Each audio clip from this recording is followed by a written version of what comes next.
Excellent. We are recording. All right, so let's begin. So as you can see, we have a very big agenda. The slides are quite full. There's a lot of information. As I mentioned previously, this will be available to you for reflection and reference. So whatever I don't go over in detail, or maybe what you don't catch during the presentation, you'll always have the resource available to you. So today we're going to review the objectives of the program and how we will measure success. We're going to talk a lot about what is mentoring because it is different than coaching. There are some similarities, but it's important that we identify and talk about what those differences are. We're going to talk about the mentoring process as it applies to GWC. We're going to talk about your individual roles and responsibilities. And then we're going to talk about the responsibilities that we share together as a team, as a pair.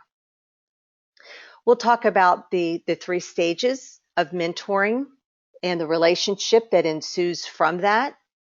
Then we'll talk about communication. We'll look at our predictive index. For those of you who have completed yours, terrific, thank you. I've sent them the reports back to you. For those who have not completed it yet, you still have plenty of time to do so. We'll talk a little bit about that. And just to make you aware, that information is held private. So I and the owner, you, of that assessment are the only people who have eyes on it. So I will emphasize that again later in the presentation.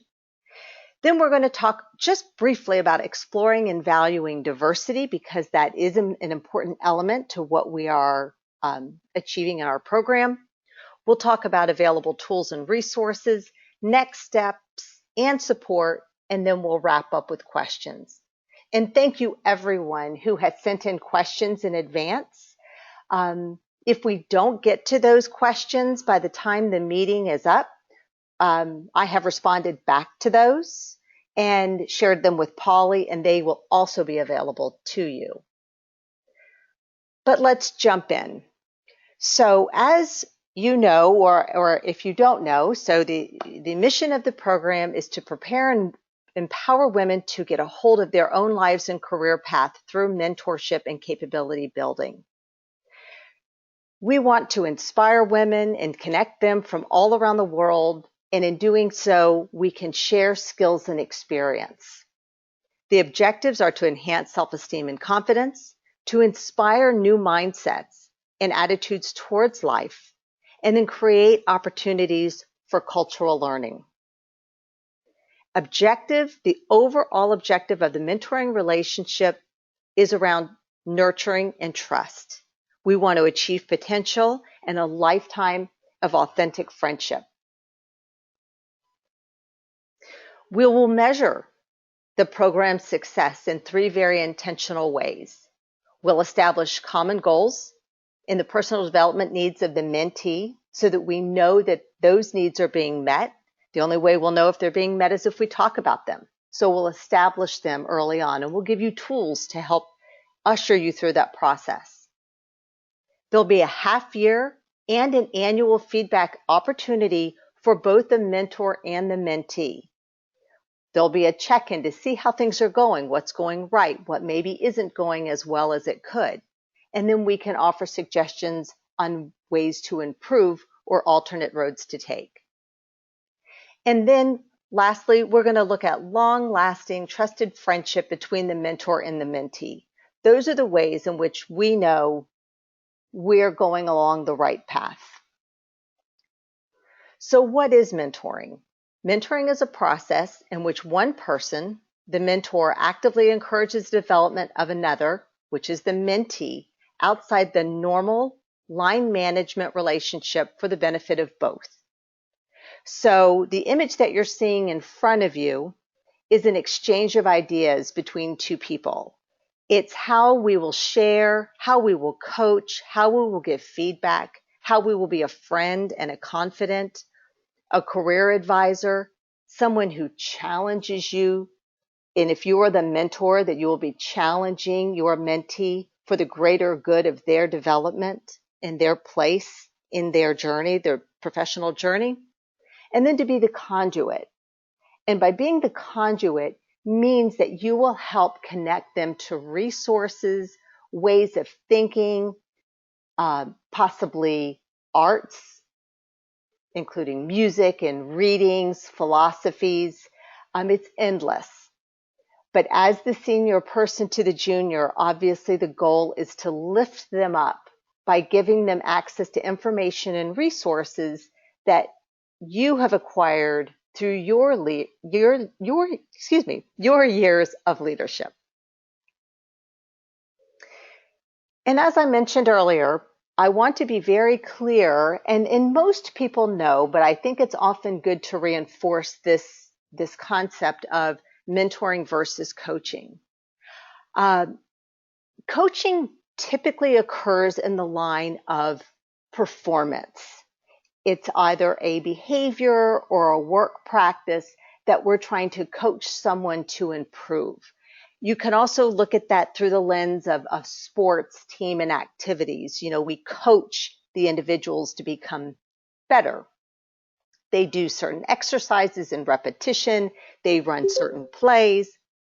In mentoring, we're not looking at a temporary game plan. We're looking at an overall learning experience. We want to cultivate, culture, and grow the individual in their professional development journey. We want to talk about their aspirations, not just for this game, if I continue on that metaphor, but for the game of life. We want to have a long-term relationship that encourages a relationship between the two people who are involved in the mentor and mentee relationship so that their potential is really realized as a result of this relationship. So in coaching, we're looking at specific skills and behavior, and it's generally time-bound, maybe for a season or for a game or a play. When we look at mentoring, it really is lifelong learning. When I'm often speaking to managers and subordinates who are in mentor-type roles, when we're doing cross-functional teams, it's always important to emphasize that difference because you don't want to be coaching for performance when you want and should be mentoring towards career development. So here's a slide that it gives you more emphasis on the difference between the coaching and the mentoring aspects of the relationships. So I will let you read that on your own and move right into the mentor process. So this program commitment is a 12-month program starting now. You're in the first stage of moving forward. You will have the option to renew after 12 months at the end of the first 12 months. There is an expectation that you meet at a minimum for 1 hour per month. While events can, of course, happen that could prevent you from being with your mentor for 1 hour a month, that really is considered best in class, I dare say, but it really needs to be a minimum. And if you can't make it, then maybe double it up for the next month. But it's really important to keep that close contact for the first 12 months. The program kicks off with this training. Mentor and mentees are connected by GWC for starting the mentorship program in January of 2018. Tools such as communication tips, personal development plan, goal setting, and templates are available for you. The team, headed by Polly, will check in with you all from time to time to see how things are going, if there's anything you need, but it is certainly a two-way street. If you need any assistance, if you have any concerns, any thoughts, please don't hesitate. Polly and her team are always, I'm sure most of you have experienced how flexible and available they are for any call, anytime. There will be a half-year feedback by both the mentor and mentee in June of 2018, so you can just mark your calendars to expect that. And then the final program evaluation will occur in December 2018. The certificate for the completion of the program you will receive this time next year, assuming everything has gone as expected. So the roles and the responsibilities. So the mentor and the mentee have very defined expectations, but together you own it. And so I think it's important to spend a few minutes and kind of land on this page and reflect on these bullets, because this is the key to the success of the program. Understanding your role, their role, and where you come together. So as mentor, it is your responsibility to encourage the mentee to evaluate options and discover solutions for themselves. You don't want to be giving them all of the answers. You want to probe them, to dig deep, to research, to reflect, so they learn those particular skills on how to seek out solutions. It is for you to stimulate the mentee to be proactive about their self-development. Encourage them to make the first phone call each month, or for them to schedule the meetings, or for them to do the follow-up. It's really important to build in those key skills early on and not just to foster them, but have them be actively engaged in their own role in this relationship. It is for you to ask questions and then guide them to find their own answers, to be open to learning from the mentee as a result of the partnership. Very key. I have learned an awful lot from my mentee. And to ensure the development not only meets the mentee's needs, but that it is aligned with the business needs when appropriate. That has been a really critical piece of the relationship I have shared with my wonderful mentee, is ensuring that this isn't about me as it is about her. So when I was introducing concepts and methodologies, they weren't necessarily aligned with where she was in her development. So we stepped back, I took a deep breath and said, let's start from the beginning. Tell me where you're at in the business. I had assumed that she was doing different things and she was at a different stage, and that was my mistake.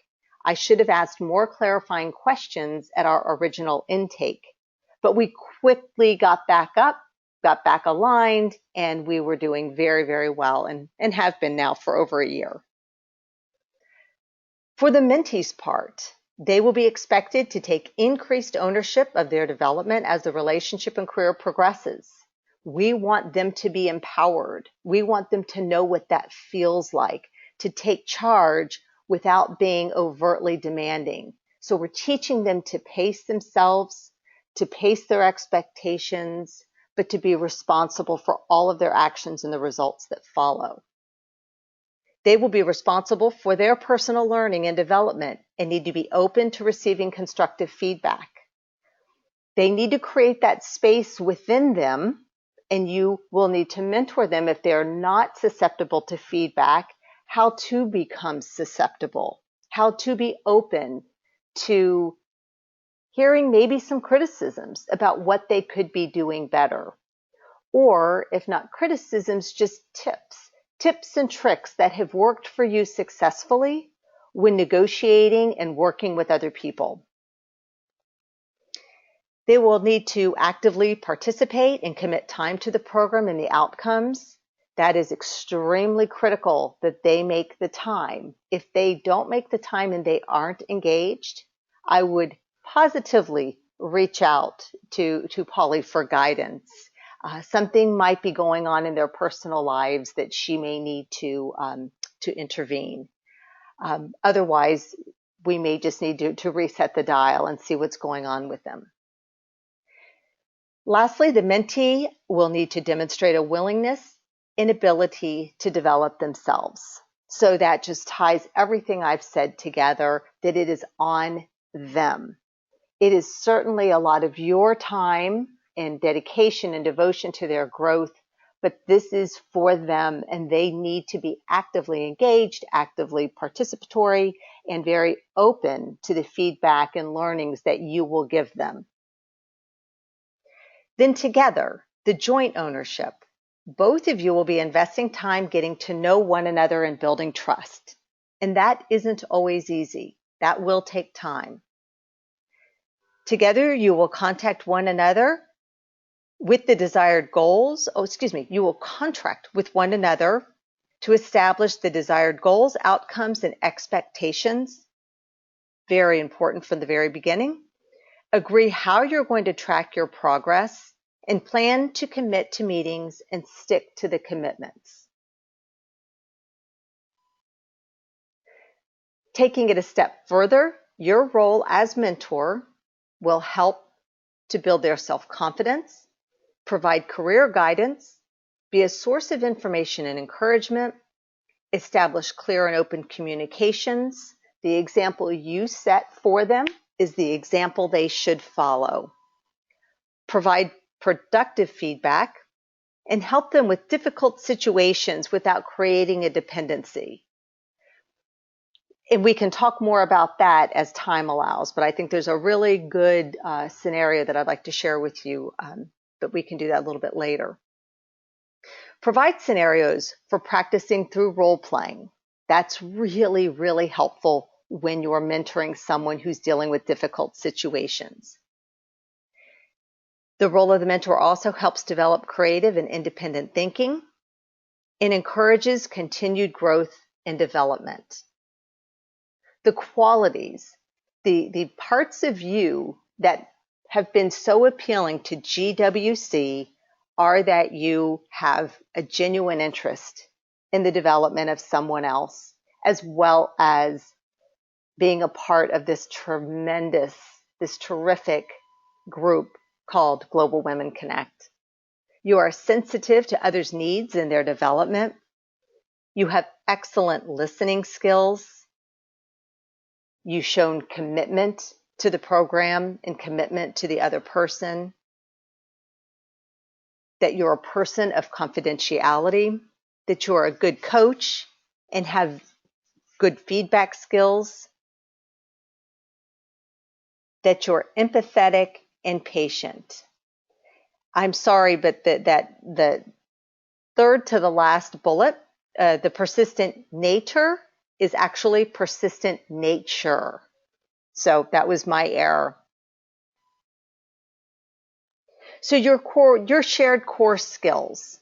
So the mentee specific, this is someone who learns quickly, shows initiative, has good follow through, and can manage the relationship.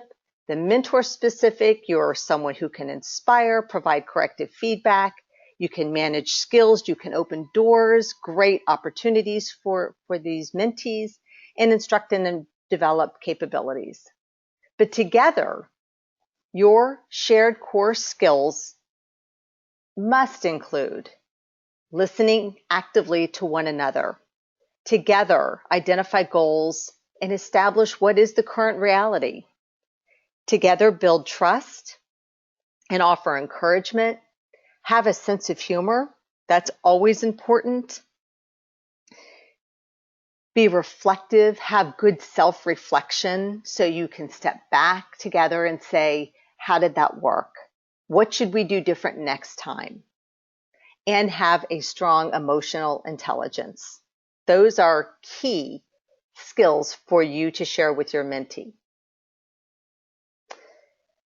Now we'll talk about the commandments. So the mentor's commandments are, number one, to facilitate development. Don't clone them after yourself. Value their uniqueness and their individuality and celebrate that.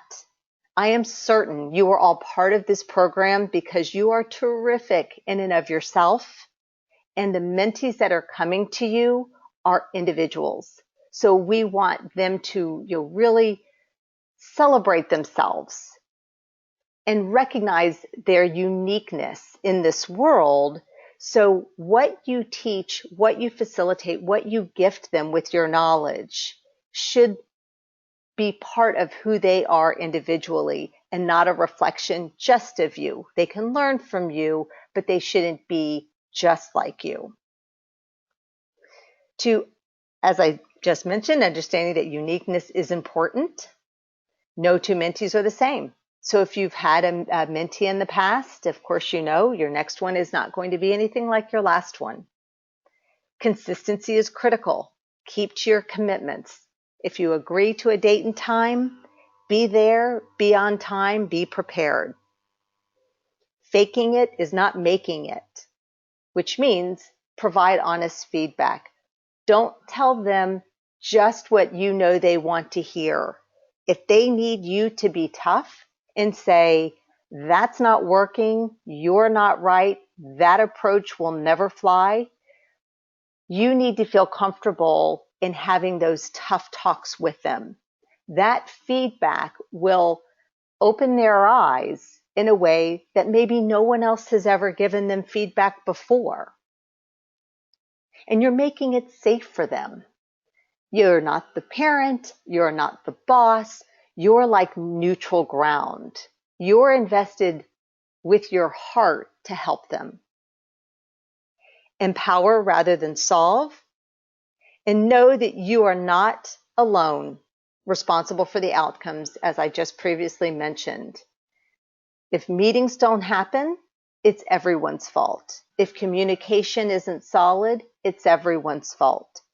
It's important to identify if somebody isn't taking an active role, but if the outcomes aren't happening, doing nothing isn't an option. Everyone has to participate. And if somebody starts dragging back, then that's time for a very serious conversation.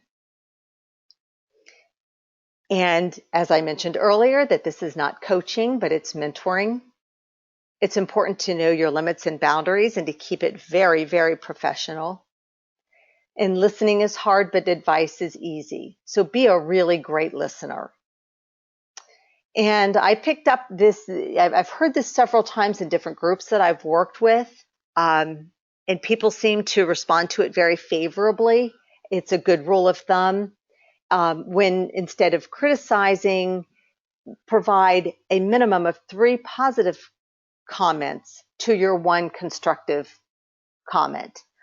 People can digest feedback a lot easier if first they know what you recognize them for in the vein of doing something right.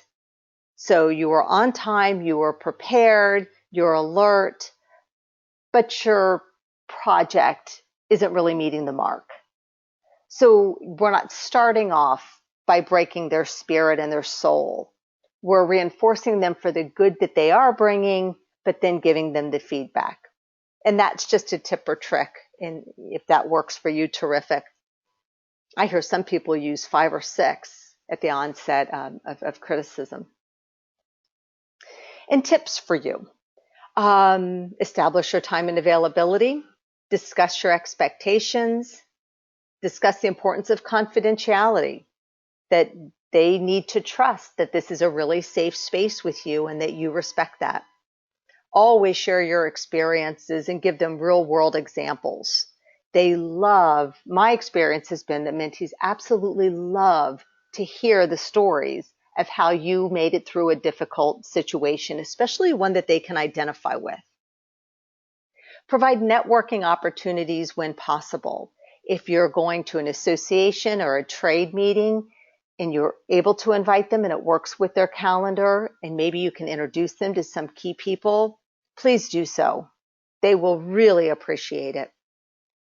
Help them create their own personal development plan and help them think through their key challenges and how to overcome them.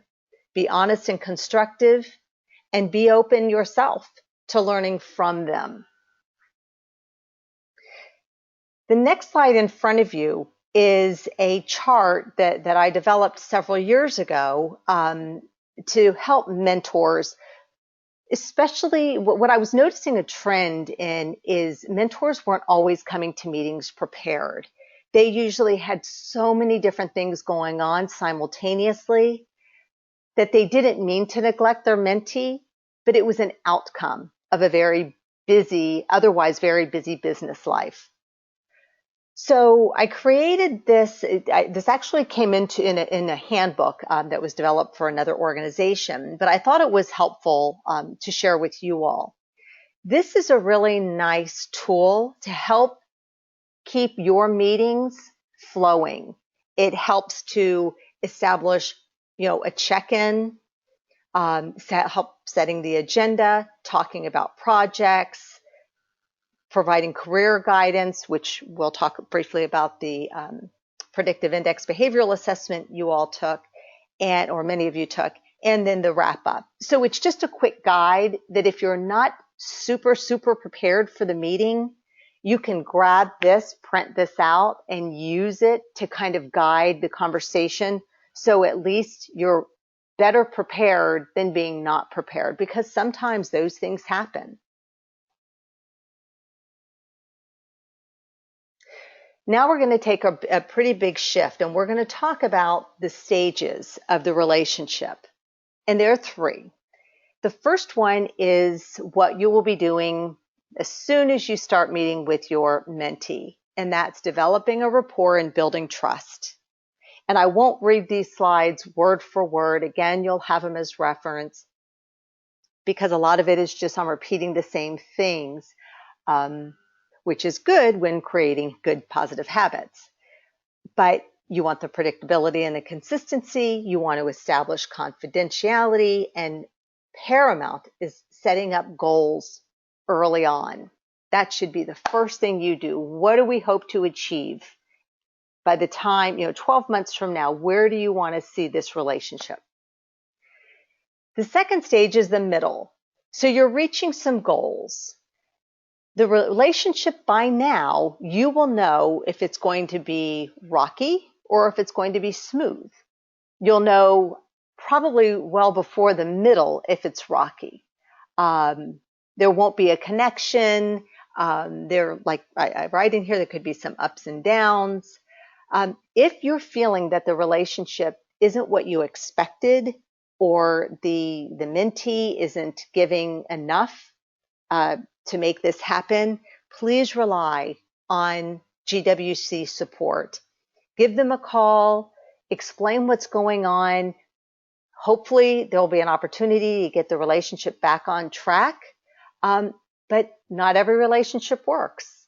And if it doesn't, it's not colossal failure. It just means maybe there wasn't a good pairing, or maybe a life event got in the way of somebody being able to fully participate.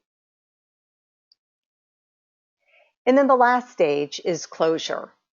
So like anything, sometimes it's hard to say goodbye, and mentors, most often it's the mentors, are ready to move on. They've given of their time and their resources.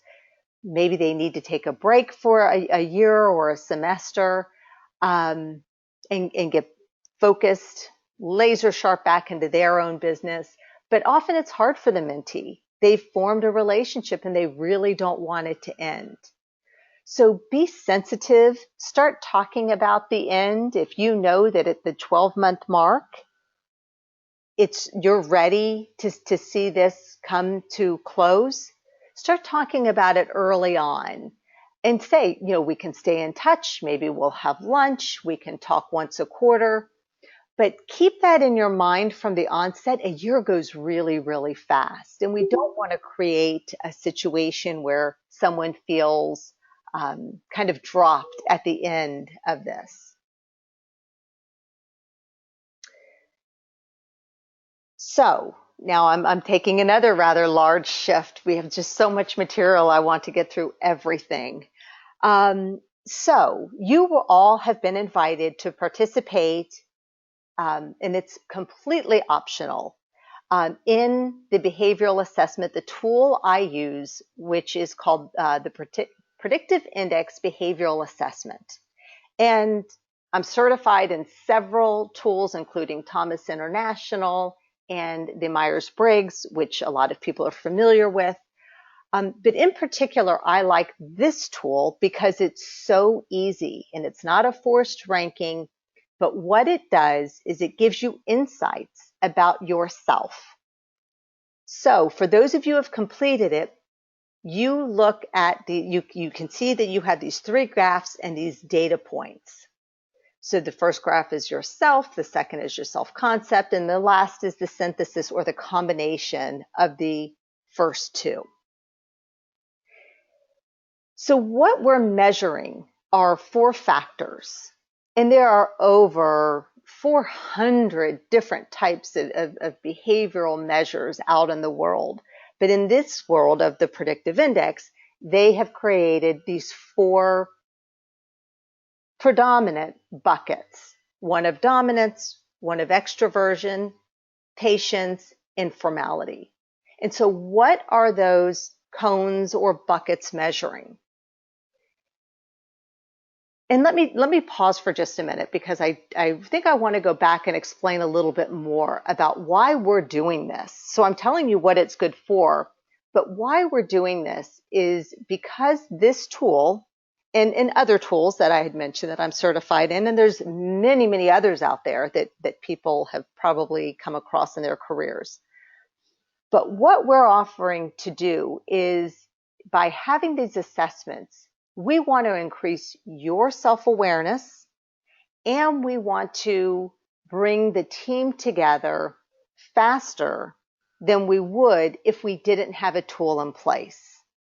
So by looking at yourself and having a reflection to say, oh, so this is how that behavior manifests, and this is what other people see, they can better understand you, then draw conclusions, which are usually wrong, about why you are the way you are. So going back to what the predictive index measures, when we talk about dominance, we're talking about the need to influence and control over people and things. So when you're somebody with a high dominance, meaning your factor is at the right side, the far side of the graph, that means you're more task-oriented. And what I'll do is I'm going to jump from back and forth for a few slides to share this with you. So when you're on the high side of this factor, words that often describe behaviors, somebody who has a high need for dominance, they can be innovative, challenging, aggressive, controlling, confrontational. And someone with a low need for that might say, oh, those behaviors are outrageous. But they're not, because the world needs high dominant people and the world needs low dominant people. And the low dominant people are going to be the ones that you see more people-oriented types, that they're more accommodating and obliging, they're humble and accepting. And teams need both types of people on them to be successful. So without going too far into this, and I'd be happy if anybody would like more information, there's lots of information out on the web. There's also YouTube videos. But the reason why you've been invited to take this voluntary assessment is to bring your awareness about yourself to a higher level. And if your mentee also takes the assessment, brings their self-awareness to a higher level, then you two will not need to spend as much time as you would getting to know each other without it. An example I like to use is people typically think I'm an extrovert because I talk a lot. But I'm actually an introvert, meaning that at the end of the day, I like to separate myself from people and reflect in quiet time. True extroverts, at the end of their day, they say, where are we going for dinner? Where are we all going to meet up? And when somebody who's low in extroversion needs to pull away and recharge, those behaviors can be seen by other people as aloof, maybe checking out, maybe disinterested. So rather than having that space to draw conclusions about one another and what our motivations and needs and desires are, this gives us a language and awareness that we can look inside ourselves and see how people are viewing us. But more importantly, you will understand your teammate or your mentee better. You won't need to draw assumptions and conclusions. This gives you good insights about them. And I have all sorts of information on the presentation for you to reflect. But in summary, how does that assessment relate to this program? Well, the benefits are it helps you to understand you better. It helps you to understand your mentee better. And it can help build a deeper relationship by openly discussing needs, drives, and behaviors. How you can use it? For those of you who've taken it, you know it takes generally about 5 minutes tops. You can share your outcomes. The results are confidential, and it is not mandatory. If there's interest in getting more information, or if you'd like to participate, or your mentee would like to participate, please contact info@globalwomenconnect.org on or before January 12th. So shifting back into communication, I've listed 10 key principles in effective communication. Be a friend, but in a professional context. Have realistic goals and expectations and have fun. Give your mentee voice and choice in deciding on your activities. It is shared. Be positive and let your mentee have as much control over what the two of you talk about and how you're going to talk about it. And listen. Respect the trust your mentee places in you, and remember that your relationship is with the mentee and not with the mentee's parent. And you're not the mentee's parent. And remember that you share in the responsibility for building the relationship. And the next few slides are really around delicate issues. And short of reading all of the words on this very busy slide, the advice I give to you is, in the event your mentee embarks on a discussion or a topic that you're uncomfortable with, whether it has to do with a sensitive subject or if it's simply inappropriate, anything that makes you feel uncomfortable, stay calm and know that you need to take action. I would ask that you contact the GWC team and get them involved. Then honor the mentee's right to self-determination. It's okay for them to have very strong feelings about things, but ask them so you better understand, where do they see they need your guidance? If they are so determined, which is great in so many ways, but they're pushing back and resisting the advice you're giving them, just press in and say, how did you want me to help you? If it's only to dump on you and to listen without giving guidance and advice, you need to reset those boundaries. You need to pull back and say, what are we doing? What role did you think I was playing here? And just establish those boundaries, because they really just might need to, and they maybe don't even realize that particular behavior is becoming very evident, that it likely isn't working for them in the workplace. And that might be an opportunity for you to help tone that down and give them awareness to, that's not going to work for you. Other guidelines include problem solve and offer resources. I think we've talked rather a lot about, the honesty and the collaborative nature of your relationship. So we'll move on to active listening. And active listening is simply what it says. It's that you're not passive in a conversation. It can be really frustrating if you're speaking with someone and they're just nodding their head and saying, yeah, yeah, yeah, yeah, yeah. They're rolling their eyes. They're looking at their watch. Like, let's, get this thing moving. Having good eye contact, being open and being transparent and, parroting back what they're saying, asking clarifying questions. All of that is really important so your mentee knows that they're actually being heard. The results of active listening is very self-evident. It encourages honesty, it reduces fear, it builds respect and affection, it increases acceptance, and then you're cooperating together to solve a problem.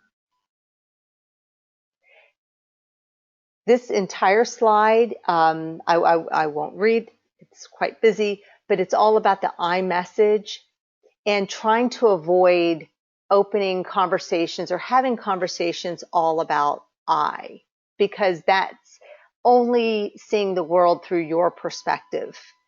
So it can also feel really personal. So when they're sharing things with you, rather than saying, well, when I did it, or I believe that you should, kind of consciously remove the I from your conversation and plug it in with, well, what would you think? Well, what would you do?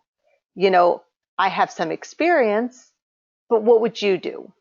So it's pulling away from that very personal I space and making it about the other person. Paraphrasing is another good skill to use when you're in that active listening and communications place. Open-ended questions are always really good. These are super resources for you all as you start having these conversations with your mentee, but they're also really good if you interview. This type of communication is really rock solid. It's really helpful to get more or less to the heart of the person you're speaking with. And then, of course, there's always roadblocks. So ordering, directing, commanding, moralizing and preaching, shoulds and oughts. These are the things that you really need to avoid. It's tempting. It's tempting because you're senior and you're experienced. And I'm sure there'll be times when you'll be frustrated and you'll disagree and you'll want to criticize. But we're in our roles as mentors, we're taking care. So we're removing the judgment, removing the criticism, removing the directive, and talking through problems together as a team would. And the two of you are a team. And very briefly on exploring and valuing diversity, I will assume that everyone on the call is aware of the importance of diversity. Having everyone like you, like me, isn't very award-winning in business. Having the diversity of input from cultures, from genders, from age is a wonderful thing. There's so much more power behind a diverse team than one that is all the exact same. So we really want to embrace that in this program. We really want to encourage it any chance you get to be on, a diverse pairing. It's a wonderful thing. My mentee is from Hong Kong. I am from the US. I learned an awful lot about her culture. The way she raises her children and runs her business is very different than the way I raise my children and run my business. Neither is better. We're different, and we both feel very successful. Inclusion is also a key part of diversity and so critical to business. We want, should, and must appreciate and respect the differences that others bring. And often in the mentor-mentee relationship, age is the gap. And it is difficult when your experience and theirs can be very, very different. But depending on what years they have come through maturity, they will have a lot of different exposures than you. But there's such a great place to share in that. When mentee becomes mentor, it's a beautiful thing. Everyone wins and everyone learns. So we're rounding the corner on the presentation, and now we're just going to talk, or I'm going to talk just briefly about being outfitted. So the tools. So you have a mentor kit, which includes building relationships, a guide for new mentors, the mentor roles and tasks, helpful communication skills, example of roadblocks, and you can read the rest. But those are all the great tools that are in your mentor kit. And for those of you who don't know, mentees receive these tools: the conversation starters from mentees, the mentees conversation tip sheet, personal development plan, writing goals and objectives, and the personal development plan template. So the next steps, let me just pull all these up. GWC will connect you to your mentee by email if they haven't already. The mentor contacts the mentee following the workshop. And before your first meeting, please, please, please review the mentor guideline and the mentor kit with all the supporting materials so you are properly outfitted and ready to roll once you get going with your mentee. And during your first meeting, you'll get to know one another's personal and professional backgrounds. This could be the opportunity that you would share your assessment if you so choose to do so. Establish your regular meeting schedule and clarify your expectations and goals. If you do that, you are practically guaranteed a successful experience. It's all in the preparedness. Please contact GWC for any assistance or support, and it's the info at globalwomenconnect.org. And both mentor and mentee will do the assessment. And as final word, enjoy. Enjoy the experience. If this is your first time being a mentor, you're going to be blown away how rewarding it is. And for those of you who this is beyond your first time, you already know. But I have, as I said earlier, I've thoroughly enjoyed it, and I look forward to staying connected with GWC for many, many years to come. So with that, I have not muted the line. So does anyone have any questions?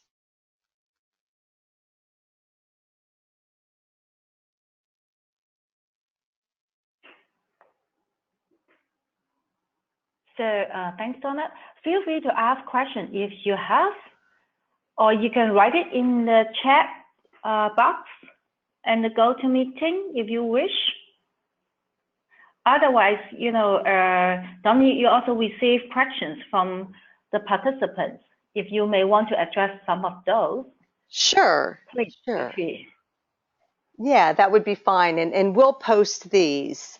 Let me just open those up.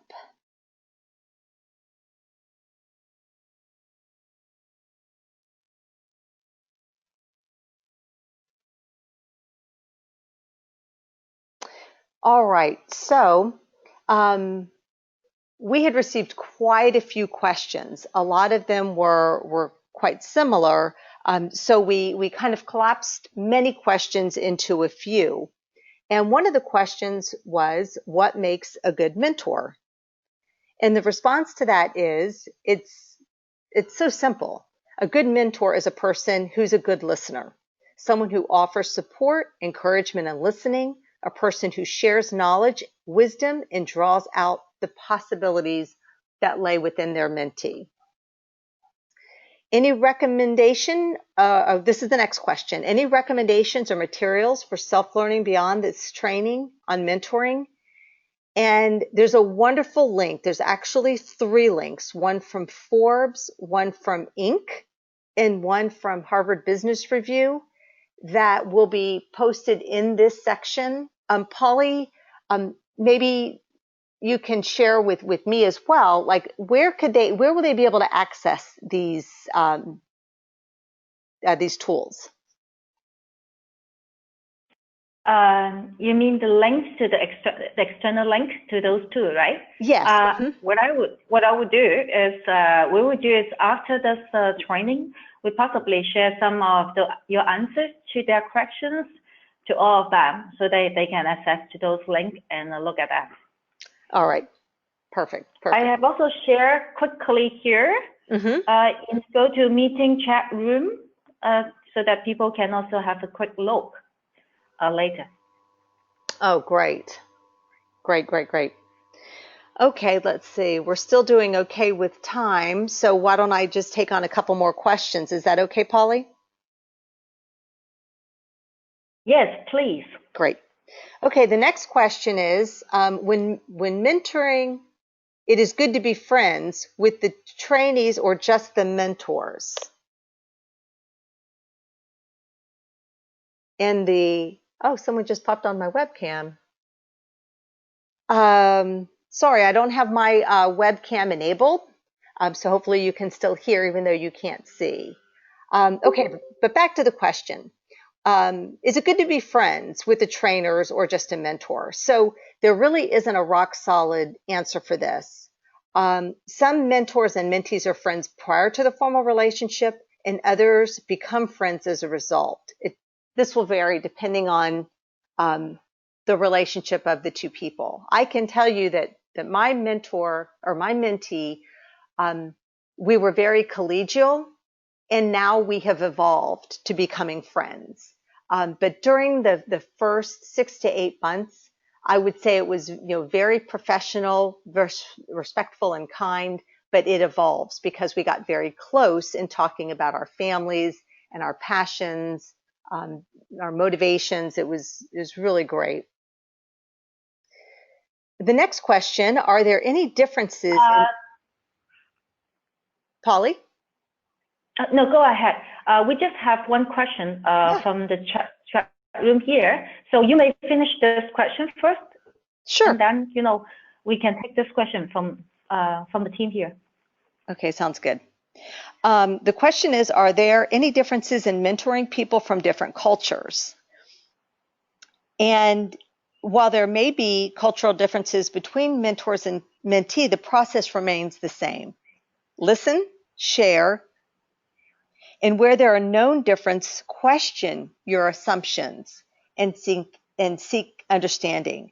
So that goes back to the diversity and inclusion. You want to really celebrate the differences, but you want to be sure that you have an accurate understanding of the differences.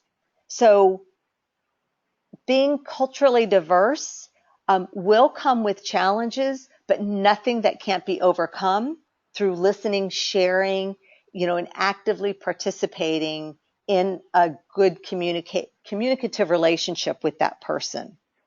And the behavioral assessment may be a great place to start understanding some of the differences at a really high level. The next question is, what are the desired qualities to be an effective mentor?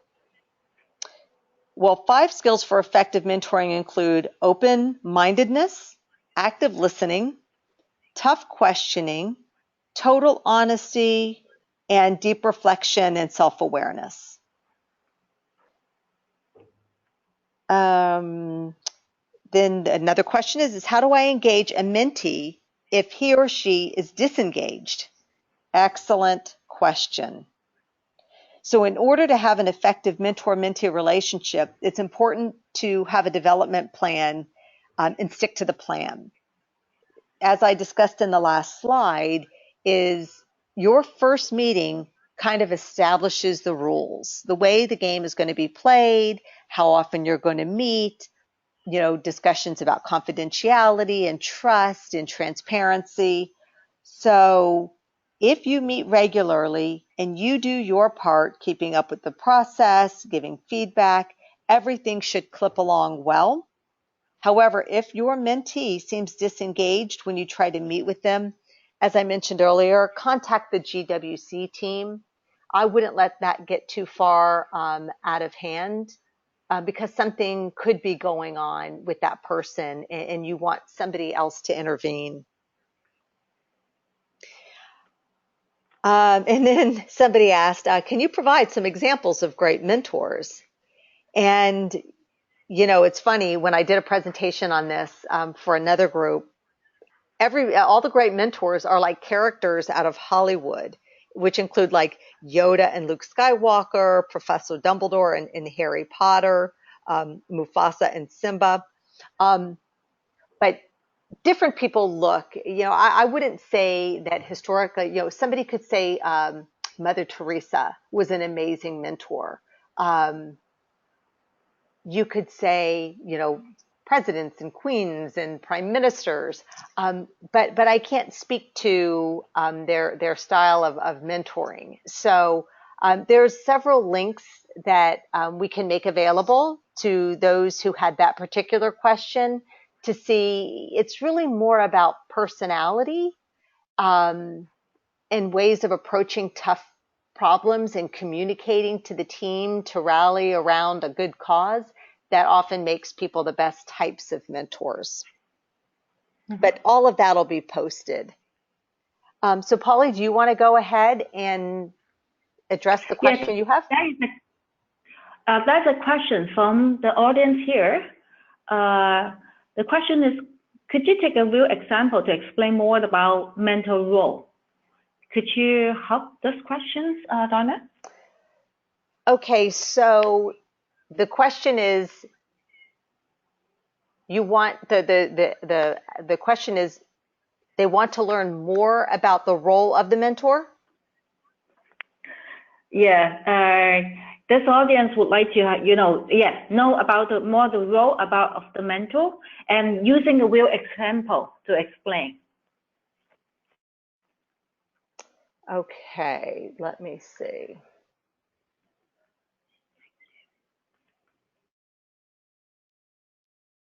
Okay, I just wanted to go back in time to this slide. I think this will be very helpful.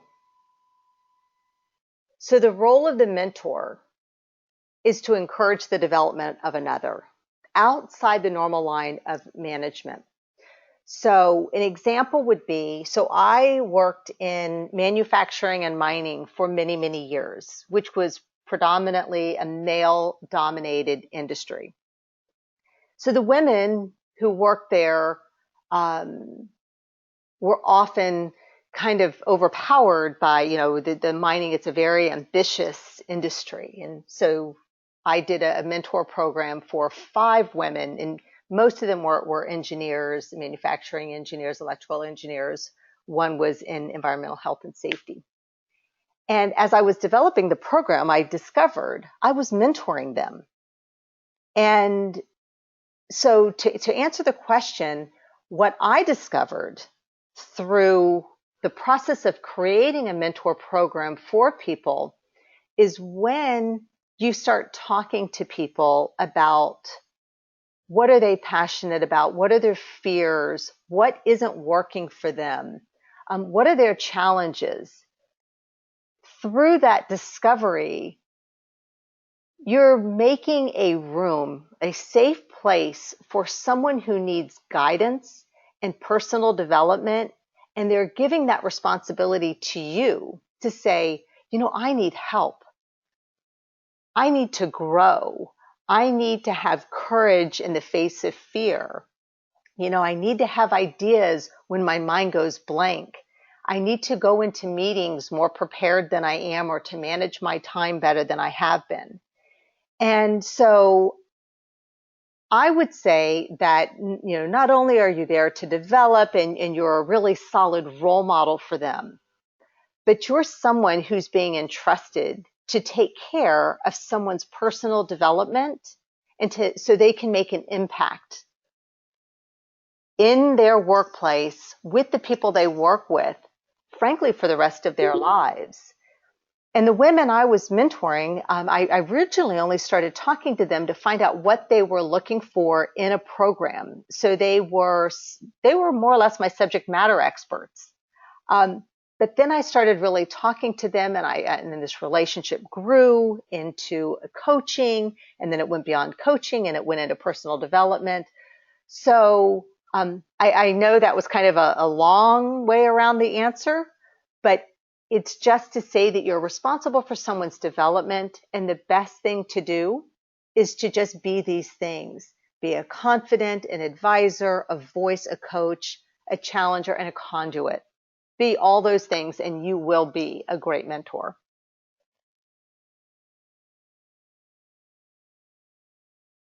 Any other questions on your side, Polly?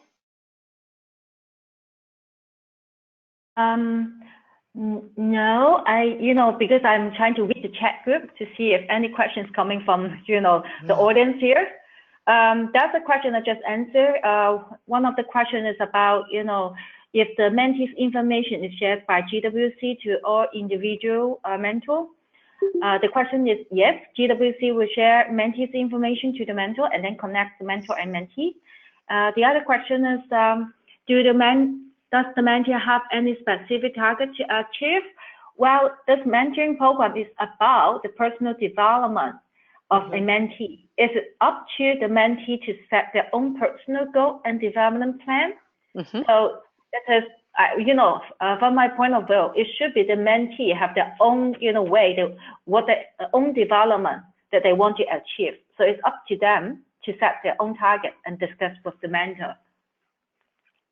Donna, you may add anything if you think. Yes, Polly, I completely agree with what you said. The only thing I would warn the new mentors in the room is mentees often don't know how to develop a good plan. They don't sometimes know. They're so junior in their career. They might not know what it is they need to achieve.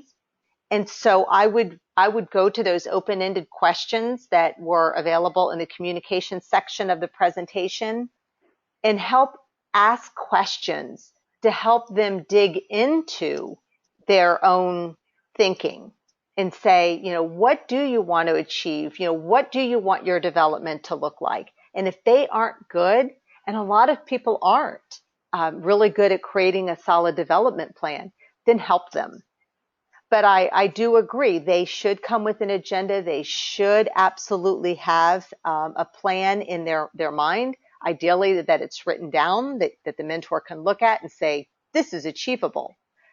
But if it isn't a well laid out plan, or if it really isn't a plan at all, I would say, as a mentor, that's your first great example. Come to meetings prepared. You may not have all the answers, but bring your good ideas. And then you as mentor help usher them through that experience by asking probing questions, clarifying questions, helping them to develop themselves to be better. A very good answer. Yes, I agree with you. Some of the mentee, or even most of us, may not understand what actually we really want. They could be, in some, in some conjunction of the crossroad. And so asking questions is good to inspire them to think through that. Thank you so much, Donna. You're really welcome. I have another question for myself. Being, have years of working of experiences, and being, used to be a manager or team player, I also understand, this mentoring skill is also good for working with the team or become management. So maybe you can point some specific, area that, being a manager or a team leader could also be using all this, because we cared about the development of the team, right? Right. So let me just be sure I understand your question, Polly. So are you asking, how you can use these tools if you're participating on a team or in a leadership role? Yes, this tool, or the way that you present what is a mentor. So how does that relate to our career life, or to, how does that relate to when we go back to our work as a team player or team leader? Right.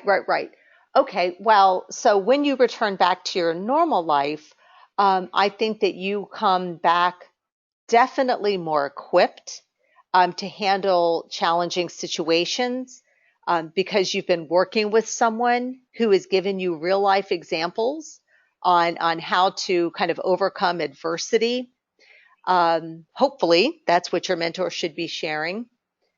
Maybe you're coming back with new contacts because they've opened up some networking opportunities. They're connecting you to best practices in other like organizations that, again, using an assessment, you have a new self-awareness. So we're using different words now to describe to people how we are in maybe a less defensive way. So maybe the example I used about my own extroversion, when I went back to the workplace, I would say, hey, I don't know if you guys realize this about me or not, but when I don't want to go out and play softball or go to dinner, it has nothing to do with not wanting to be with you. It has everything to do with me re-energizing. So you come back really outfitted to be a better team player, to be a better leader, to be more sensitive to other people and their needs and their motivations. You have a better insight on yourself and on them. And just all around, it makes you a better contributor in every aspect, not just back at the workplace, but in your home and in your community. You're just better prepared. You have better skills. Great. Thank you. Let me ask, open to the audience here. Any other questions? Can we take the last questions given the time we have? Okay. If not, do you have any last point to address, Donna? Otherwise, I'm going to, have a closing remark of this workshop. I think I've said a lot. So yes, I thank you so much for inviting me to present. I love this topic and I love this program, and I wish everyone a tremendous success. And that's good. Thank you, Donna. Well, I thought you have not talked enough. Normally you provide such a training, for a couple of hours. Right. So it is a good challenge for you to make it such a compact one to just highlight and pinpoint the key points within an hour. So thank you so much, Donna. You have made such a robust training to us. Myself also learned a lot. All right. So everyone, just a couple of closing remarks. Please complete the online evaluation forms, which should be in your inbox shortly or already in your inbox. Please submit it on or before January 12th. Upon your submission, we will email you an e-certificate of training completion from GWC. Also, for GWC mentors, the new mentors, you will be introduced to your mentee through email this week. So please kindly schedule your first meeting as soon as possible this month with your mentee. The 12-month mentoring program will start upon this pairing introduction email. So, we really, hurry up and maximize your time within this 12 months. Another thing is that, just to remind again, as Donna just said, if you want to use the predictive index tool with your mentee, please send an email to info@globalwomenconnect.org on or before January 12th. And for those who want to learn more about our GWC Gemstone W Circle Global Mentoring Program, feel free to visit our website or email to us. And last but not the least, we hope you enjoy this training. We hope you have some key takeaway from it that can help you personally. And of course, for those who are participating in any mentoring program, hope that's helpful for you to kickstart your mentoring program. And we will also keep you informed of any other future workshops or programs so that you may be interested of. Thank you so much for all of you, and it's such a great training. Thank you so much. I think we can close. Thank you, Polly. Thank you. All right. Everyone. Thank you, Donna. Thank you. Thank you, everyone. Yes, thank you, Donna. Thank you for sharing us such information.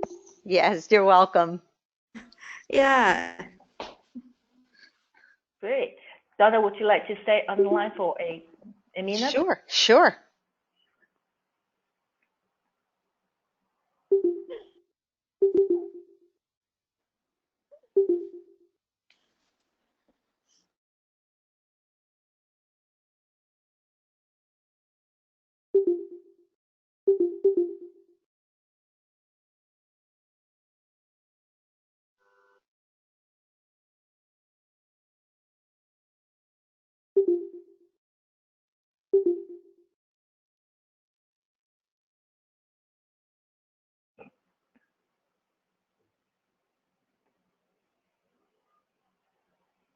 Okay. Okay, so let's see if it's, I think we still have a couple of attendees on. Polly, if you'd like, I can shut Can you this. take them off? Yeah. Yeah, you want me to just shut this down? Okay, all right. I'll send you an invite on demand. All right. Okay, bye. Bye-bye.